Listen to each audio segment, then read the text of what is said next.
Smart people think nobody else can do their work better than them. Nobody. So they have to control everything they're doing.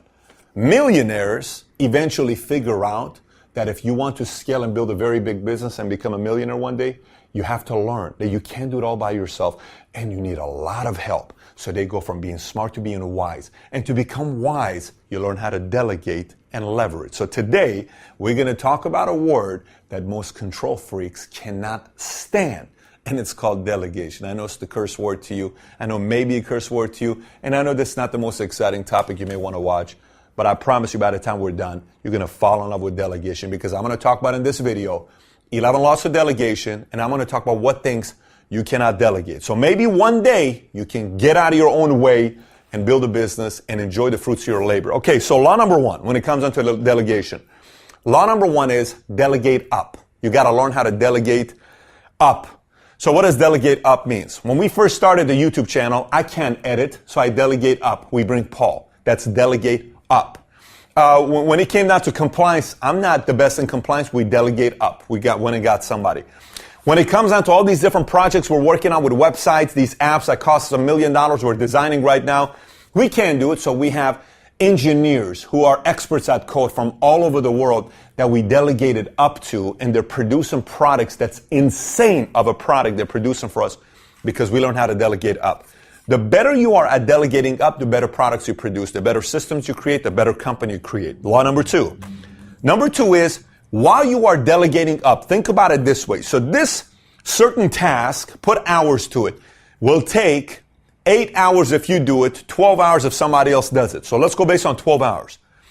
If this task is going to take 12 hours to do it, and it costs you $250, which is 25 bucks an hour, to give this other person to do it, but you can do it at 8 hours. 8 hours, that's $30 per hour to you, $250. Are you worth more than $30 an hour? This other person can do it. With those 12 hours that you have, what can you do to use your 12 hours effectively to help grow the company? Because if you grow the company, this person has more of a steady job and you can pay him more money, because your brain can be in a place to say, what can I do to expand the company and work on my business so I can grow it even to a whole different level. You see, there's a big difference in thinking when you learn how to delegate up and you learn how to take this task that takes 12 hours, put it effectively in a different area of your business to grow it. Law number three. Just because you're best at it doesn't mean you need to do it. Just because you're best at it doesn't mean you need to do it. A lot of times you're going to be the best at it. That doesn't mean you need to do it. I can be very, very effective in doing case management work on the complete other side of the building with our company. I'd be phenomenal at it. But I'm not going to do it. The company needs me in a completely different position than they need me sitting there and doing case management. I am more effective for the company doing the work that I'm doing right now because I don't need to do that. That's called, just because I can do it better than them doesn't mean I need to be doing it.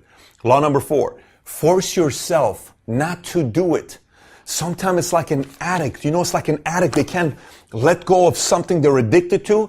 You have no idea how much control freaks are just addicted to doing everything themselves. No. I'm going to do it myself. And they fire people galore. You know how I know that? I fired 27 assistants in my first 2 years of my career, 13 years ago. You know why? Because I didn't think any one of my assistants could do it as good as me. None of them. I can do better than everybody. And I was right. But I was not growing at the pace I wanted to grow. The moment I delegated, I put 4 or 5 assistants around me. We just went, boom, we exploded because I was finally using my time in proper areas to grow the business that effectively grew everyone else's business, and all those people that were assistants making a couple grand a year right now, they're making a lot more money. So I was beneficial to everybody if I made a decision to force myself to not have to do all the work. Now, let's go to the next one. If you're going to delegate, there is one area you're going to be judged on as a person that's going to delegate. And here's what it is. You will be judged on how you duplicate a certain person that you delegate a task to that you no longer want to do. For instance, I want to teach this person how to do front desk answering the phones. It'll take me 18 hours to teach Bob how to answer the phones. So I'm going to role play with Bob. I need you to do this, and I'm going to role play. You got it. They said this, you say this. So this, you transfer, okay, pretty easy. Okay, great. So I'm just giving the numbers. Let's just say it takes 7 hours. So Bob is now doing the front desk. He now has a script. We've role played 1,000,000 times. He now knows how to do it. I delegate that. Negotiation. Anybody that works here around me We're going to work very hard on you being a very good negotiator and learning at what point not to push, at what point to understand that it's time for us to push, at some point to realize this partner is abusing us, at what point to cut a vendor and say we are no longer doing business with this vendor. Why? If you work closely with me, you're going to become a better negotiator. So there'll be many times I say, I want you to listen to this negotiation call, stand right here, listen for the 30 minutes.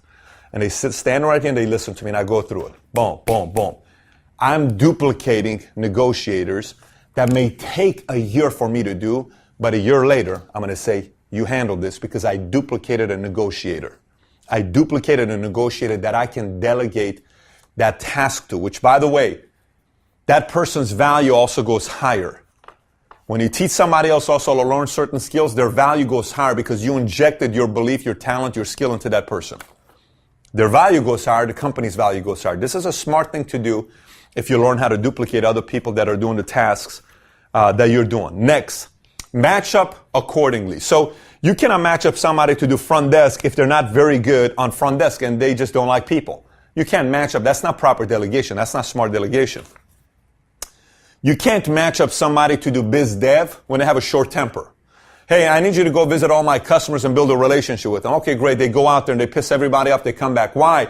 They had me wait 20 minutes. It's your customers, man. You got to wait. They're your What are you doing? We just lost that account. I don't care what it is. They made me wait.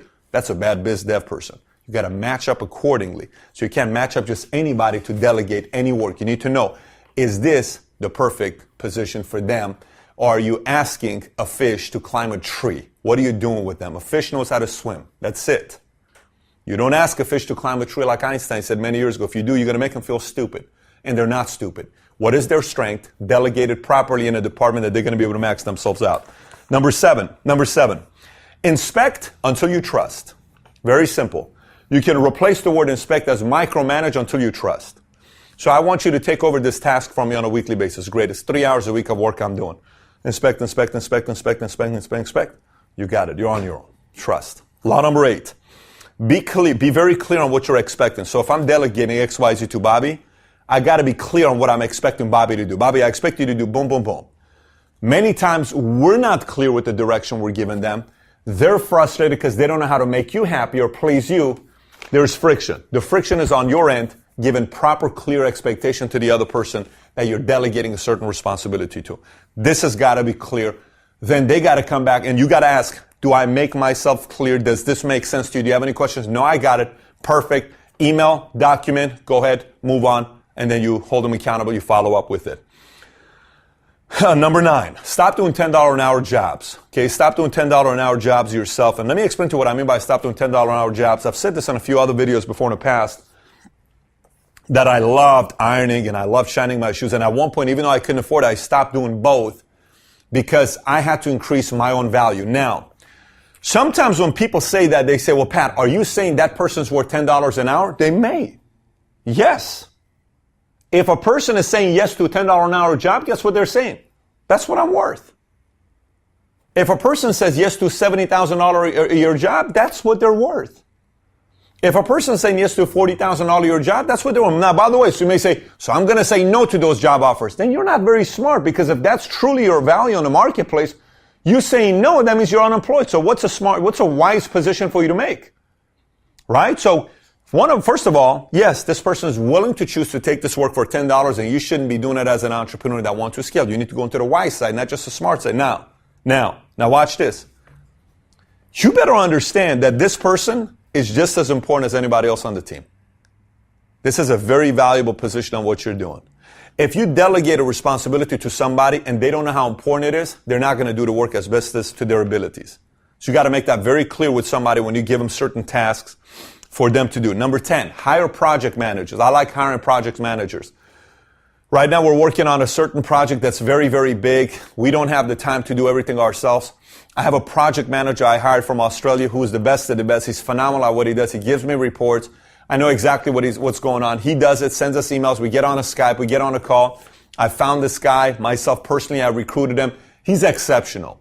And we're going to do business with him for many, many, many years to come. Initially, it was supposed to be a 10-hour job that we did. I think we've done so many hours right now. We'll be doing business for the next 10 years together. Hire project managers. It allows you to do the bigger things to grow the business. Last law here. Number 11. Be a leader. Be a leader, not a doer of all. Let me say it again. Be a leader, not a doer of all. A lot of times we say things like, he's a doer, he does everything himself, he's a doer, he's a doer. Great.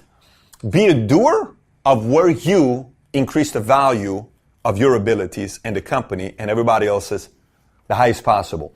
Be a doer there, not be a doer of everything. Nope. Be a leader. Lead and do the areas that you are very good at. Do those things, not doing all. When you first start a business, you're going to do all. When you first start a business, you're going to do compliance, you're going to do operations, you're going to have, when I'm doing negotiation, customer service, front desk, issues, complaints. I am doing every single thing you can be thinking about when we first started. Every single thing you can be thinking about, I'm doing it. But not eventually. Eventually you need to become a leader and you need to not become the doer of all things in your business. So now let's talk about the things you cannot delegate. Okay, I'm going to get a little bit more into detail about what you cannot delegate. First things first, a high level skill or behavior. Now this could be something you can delegate, but this could be also something you cannot delegate. Maybe this is your main skill set that you need to do this yourself and not delegate it. It could be negotiation. Maybe this is a big deal that you got to negotiate.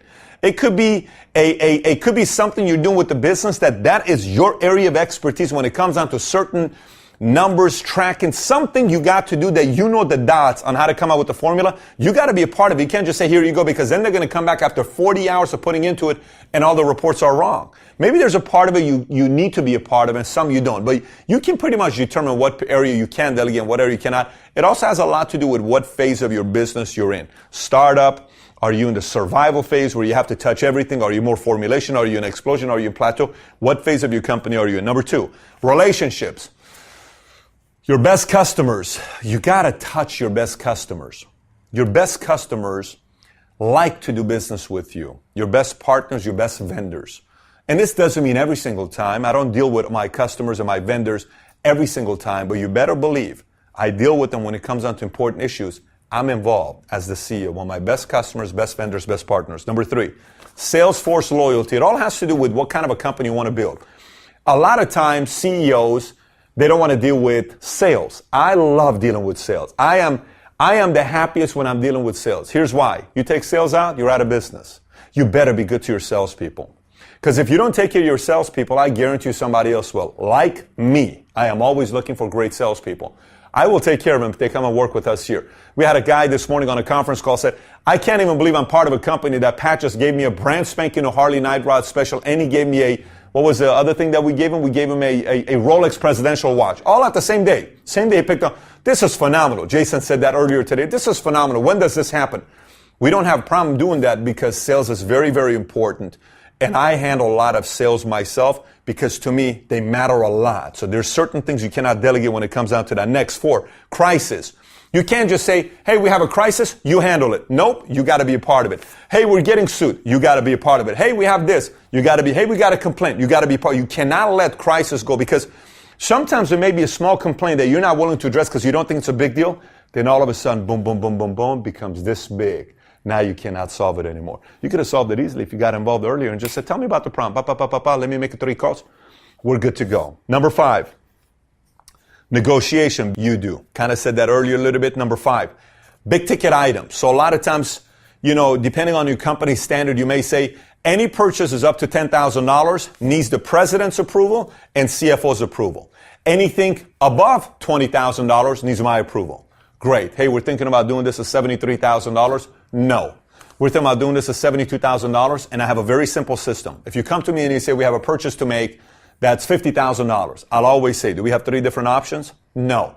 Go get 2 other options and then come back. We got 3 different proposals here. Okay, great. Let me look at them. 73, but gives this. 68, but gives that. But 52, however, this 52, they're newer. They don't know what they're doing, but it's $20,000 to them. I'm not comfortable with this. Let's go here. Okay, great. Awesome. Now you move on, but the finances you touch because you got to make a decision as a CEO to talk with your CFO about that, but that's purely your decision. Last one is the heartbeat behind a brand. The heartbeat behind a brand is the leader, the CEO, the entrepreneur, the visionary. You're the heartbeat behind the brand. You got to be touching the stuff that's the heartbeat behind the brand. You know the story. You may be the founder. You've touched it. You grew this thing. You are completely vested in the heartbeat. You got to participate in the heartbeat. Heartbeat has to do how people see the company, how people view the company, how's the story being told, the mission, the vision, you can't just say, you guys go put the nice mission statement, vision statement, all this stuff, and then bring it and I'll approve it. You got to be part of it. That's a part of it you got to be part of. So those are some of the things that here in this video, the title may have said why millionaires are not as smart as you think they are. Well, they're extremely wise. That's why they become millionaires. Millionaires don't become millionaires because they have no clue what they're doing. They're extremely wise and they realize they need a big team. And if you eventually want to become a millionaire, you need to realize you need to leverage, delegate, and find good people around you that you bring up with you and you win big, where eventually your business, everybody that's a part of it, wins as well. With that being said, Paul, throw me just that pillow right there. Throw me just that pillow right there. Gang, if you haven't subscribed to this channel, please do so. We have a goal of getting to 1 million subs. It's a lofty goal we have. By end of 2017, we want to get to 1 million subscribers by the end of 2017. Subscribe if you have not yet. Feel free to share this video with anybody else that you're working with. Could be an executive that can also value from this company, from this video. And last but not least, if by any chance you have an idea for a pillow, we are recruiting a new pillow today. This pillow is going to be retired effective December 31st, 2016. We need a new pillow for 2017. If you're creative, if you're somewhat competitive, send us a new pillow. We've already got a ton of pillows. We're going to choose one pillow that's going to replace this for all of 2017 in our videos. And if we choose your pillow, we'll give you love for choosing your pillow. Say your name, put the pillow in here, and you'll get love for choosing a pillow for 2017. But you got to send a pillow to 5001 Spring Valley Road, Suite 1155 East. You can take a picture of it on the screenshot. That's Dallas, Texas, zip code 75244. You can put Valuetainment Team and send the pillow to us. Let's see how competitive you are, how creative you are, and maybe we'll choose your pillow and highlight it on Valuetainment. With that being said, if you got any questions or thoughts about today's video, comment on the bottom. Take care, everybody. Thanks for watching.